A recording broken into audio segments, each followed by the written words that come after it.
বাংলাদেশ জাতীয় ক্রিকেট দলের সাবেক খেলোয়াড় নাসির হোসেন এবং তার স্ত্রী তামিমা সুলতানাকে ঘিরে আলোচিত মামলার রায় ঘোষণা করা হবে আগামী 10 জুন। অন্যের স্ত্রীকে বিয়ে করার অভিযোগে দায়ের হওয়া এই মামলায় গত 6 মে ঢাকার চিফ মেট্রোপলিটন ম্যাজিস্ট্রেট আদালতে শুনানি অনুষ্ঠিত হয়। শুনানি শেষে আদালত রায়ের তারিখ নির্ধারণ করেন। মামলার অভিযোগ প্রমাণিত হলে দণ্ডবিধির 497 ও 498 ধারায় নাসির হোসেন এবং তামিমা সুলতানার সর্বোচ্চ 7 বছর পর্যন্ত কারাদণ্ড হতে পারে বলে জানিয়েছেন আইনজীবীরা।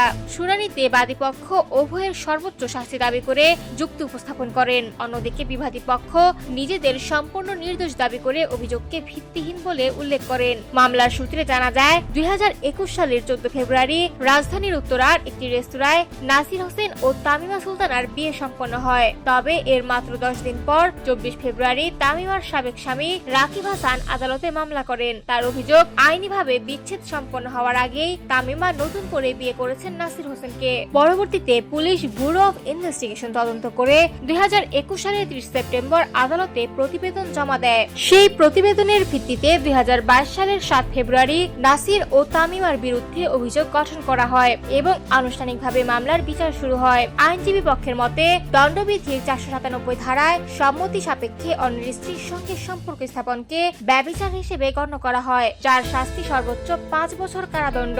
পাশাপাশি 498 ধারায় আরো 2 বছর পর্যন্ত সাজা হতে পারে। আদালত চাইলে এই সাজা একসঙ্গে অথবা আলাদাভাবে কার্যকর করতে পারেন। এদিকে আসামি পক্ষের আইনজীবীরা দাবি করেছেন নাসির ও তামিমার বিয়ে বৈধ এবং তাদের কাছে থাকা সব কাগজপত্র যথাযথভাবে প্রমাণিত। তাদের বিরুদ্ধে আনা অভিযোগকে তারা সম্মানহানির উদ্দেশ্যে করা মামলা বলে দাবি করেন।